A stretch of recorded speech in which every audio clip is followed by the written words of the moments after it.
Episode 34, Sand Sharks.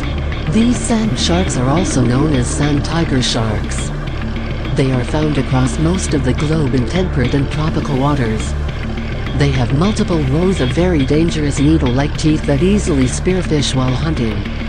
Incredibly, they gulp air into their stomach from the surface.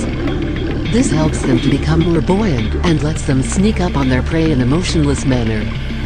These are known to grow up to 10 feet long and weigh over 400 pounds.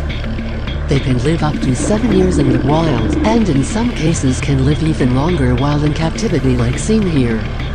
Luckily, they are not known to attack humans, but they may attack if they are provoked. Thank you for watching, and please subscribe and turn on notifications to stay updated on upcoming new videos.